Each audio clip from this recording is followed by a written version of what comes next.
an essay on free will, consciousness, and AI. My name is Noah Ray Roberts, and I will be reading an essay I recently wrote that brings to light some really important considerations and conclusions. I am by no means a great writer or experienced philosopher, so my writing will not be expertly laid out and clear, but regardless, I think the ideas that I'll be talking about are really, really important and really worth sharing with the world. I have done my best to lay out the ideas, and I hope this can fuel some smarter people out there to take these ideas to the next level. So I will start with reading off some critiques. I ran this essay through the most recent version of ChatGPT Plus, which is running on GPT-4, and I asked it to criticize my essay for me. So coming from an unbiased, smart thing, these are some critiques for the essay to keep in mind before I read it. So, number one, structure and organization. The essay can benefit from better organization and structure. The transitions between topics could be improved, and some sections could be shortened or expanded for clarity and balance. Definitely. Spelling and grammar, 100% made some mistakes there. Assumptions about consciousness. The essay assumes that consciousness is a byproduct of complexity and that it will inevitably emerge from AI systems as they become more advanced. This is a controversial and debated topic in the field of AI and philosophy. It would be beneficial to acknowledge opposing views and explore alternative theories of consciousness. 100%. AI terminology and understanding. There are some misconceptions or oversimplifications regarding AI concepts in the essay. For example, the author claims that large language models, LLMs, are the basis of all AI advancements, which is not accurate. LLMs like GPT-4 are a type of AI model specifically designed for natural language processing, but there are many other AI models and architectures that contribute to AI advancements. On this one, absolutely, I way oversimplify things. For the purpose of what I'm referring to as LLMs, it doesn't really matter, but definitely keep that in mind. Clarity of argument. The essay could be clearer in its arguments and connections between the topics of free will, consciousness, and AI. It might help to include a clear thesis statement and consistently refer back to that thesis throughout the essay. 100%. My ideas are kind of scatterbrained, but I've tried to keep them as organized as I can. Use of evidence. While the essay mentions some sources such as Sam Harris and Alex O'Connor, it would benefit from incorporating more specific evidence and examples to support the claims being made. This could include referencing scientific research, philosophical arguments, or real-world examples of AI development. 100%. So just keep those in mind as I'm reading through here, and then I'm going to read a quick introduction to what AI thinks a good introduction to this is, and then I'll start reading what I actually wrote. As a non-expert in both writing and philosophy, I present a thought-provoking exploration of the philosophical framework of free will and consciousness, particularly in relation to the rapid advancements in artificial intelligence. By examining the case against free will, the nature of consciousness, and the current state of AI technology, I aim to present an argument that we should prepare for the possibility of AI developing consciousness while also reconsidering the concept of human free will. So here goes. I will be discussing the philosophical framework of free will and consciousness and how that relates to the recent developments in AI, and what conclusions we can draw from that. I will start by briefly and naively explaining the arguments against free will. Just bear with me through that. Even if you don't agree, I think things will puzzle together at the end. So the case against free will. I encourage you to do your own research on this topic from people like Sam Harris or Alex O'Connor. They will be able to illustrate this view much better than I can, but here's how I look at it. Humans are obviously conscious. We experience the world around us, and we have this experience of being us. I would argue that this is the most valuable thing about being alive. What is less obvious is free will. You might object, oh, but I am really hungry right now, but I am choosing to work instead, therefore I am free. I would respond, at any given time, the human has competing drives. I have a hunger drive, a productivity drive, an altruistic drive, a motivation drive. With introspection, you can identify some of these drives. Some will also remain hidden. So introspecting myself at the time of writing, I am thirsty, I want to be productive, I'm a little hungry, and I am a little too hot. These are all drives in me that are pushing me to do different things. Since my productivity and motivation drives are pretty high right now, I can sit down and write this instead of eating and relaxing. But I can't do that for 18 hours, even if I wanted to. My productivity and motivation drive will last until they don't, and I don't get a choice in that.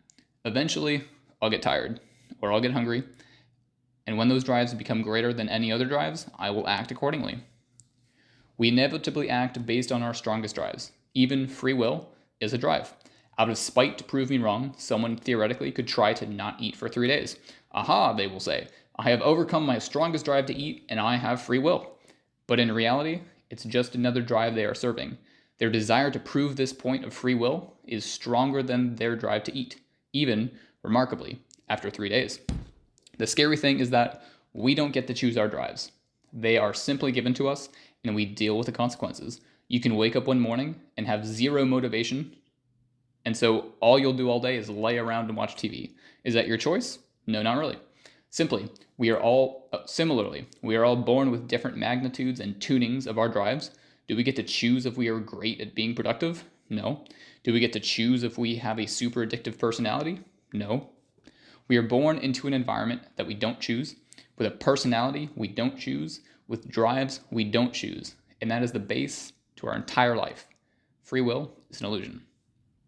Disclaimer, this is just what seems most likely to me, and I could definitely be wrong about this. If I have failed to make this point, I would suggest you do your own research. The reason I am bringing this up is to create an accurate and materialistic view of a human being in your mind. Note that this does not take away from the fact that we experience life. We are conscious. That is the most important thing. Okay, so switching gears to the technical side, artificial intelligence development has exponentially blown up in the past several months. With the release of ChatGPT, which is based on GPT-3, and GPT-4, and all the technologies that branch from this, one crazy example is AutoGPT. These are all technologies which are crazy intelligent. They're far more intelligent than any human alive in some ways. You can interact with them like humans.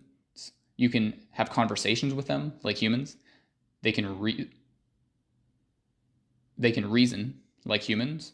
They can write beautifully like humans.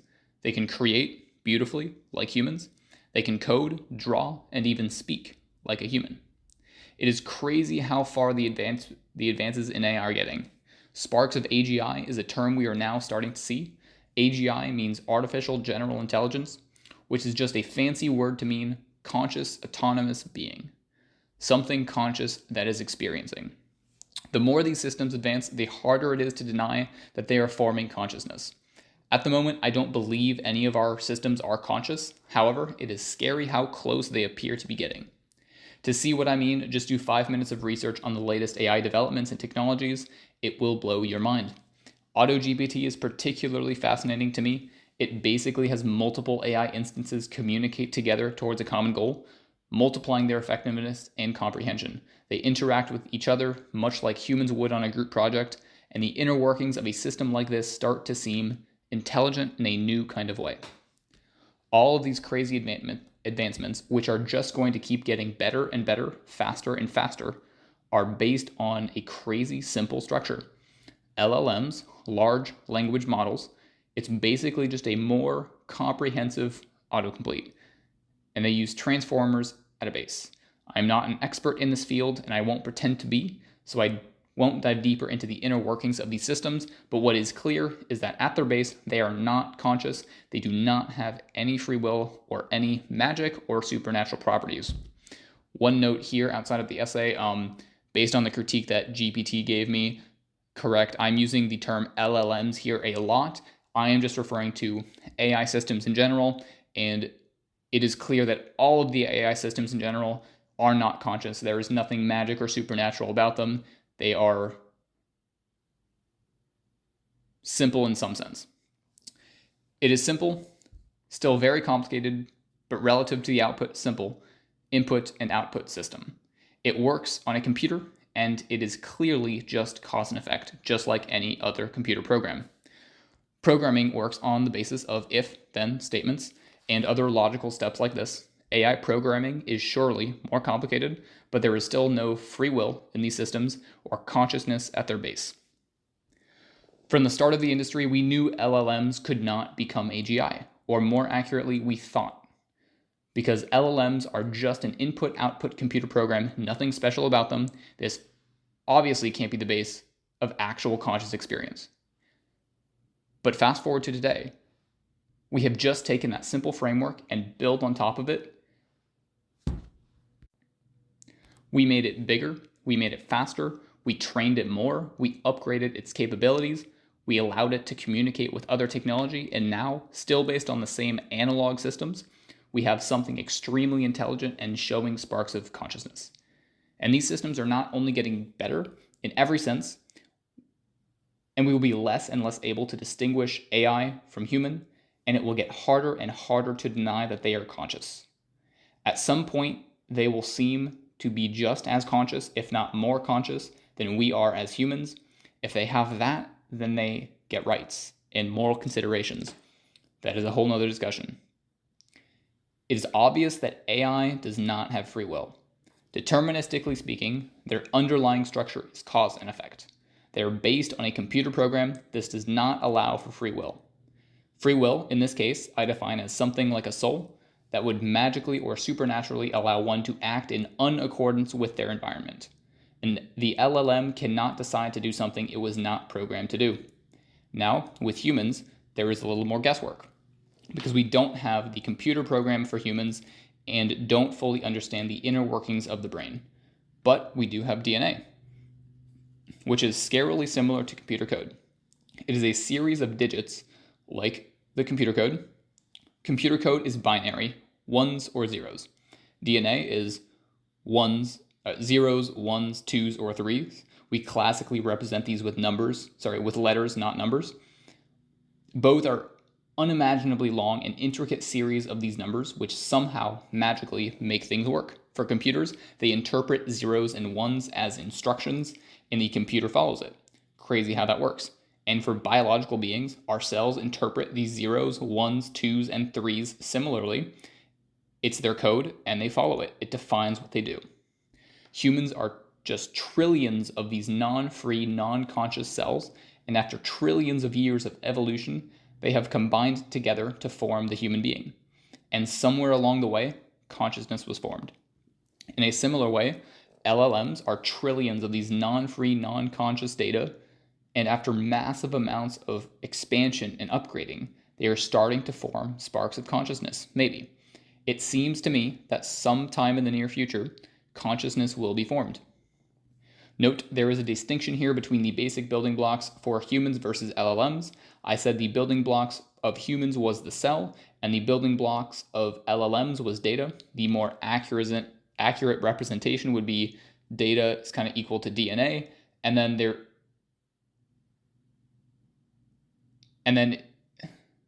is an equivalent of a cell in the LLM structure. Maybe not sure. The human brain is incredibly complex, and we cannot understand it. It's made of billions of cells, which have DNA programming, which form neurons, which seem to transmit data. Maybe that's like a transformer on the LLM side, not sure. And somehow consciousness emerges. It's possible that something magical is happening there. It's impossible to know. The reason I am pairing the human and AI stories together is I think we can draw some big conclusions from the comparison. Given the similarity between the two systems, LLMs and human, they both have basic deterministic underlying systems that are built up to an unimaginably high degree. In humans, this develops consciousness. Therefore, it is likely that LLMs will also develop consciousness without the need of anything supernatural. We need to prepare for this morally and institutionally. We are probably soon going to be interacting with conscious systems, which will need to be treated as such. If AI develops consciousness, then that proves that consciousness does not require magic or supernatural intervention. The miracle of human experience is material. This also is more evidence to believe that humans do not have free will, just as LLMs do not have free will, but they seem like they do, or will seem like they do in the near future. They cannot act outside of their programming. We cannot act outside of our programming, even though it seems like we can. This does not take away from the magic of the human experience. It illustrates the reality of our universe. This is an optimistic message to me. We can create consciousness, which is by far the most important thing in the universe. Note, we also have to consider that it is impossible for anyone to tell if anything else is conscious. We can look externally at their actions, and we can do brain scans for activity. Based on that, we can make educated guesses, but we can never actually know for certain if any other human apart from yourself is actually conscious. We can never actually know for certain if an LLM is conscious. We only know our own experience as a matter of fact. To wrap up, here are my conclusions. Given the similarities between human and AI development paths, AI systems will most likely develop consciousness in the near future. If this happens, then it proves that consciousness can be attained by purely materialistic means. Nothing supernatural is required. Free will is an illusion, both for humans and AI systems. Neither can act outside of their programming. And finally, this is an optimistic message. We have the ability to create the most valuable thing in the universe, the conscious experience. So everyone, let's not mess it up.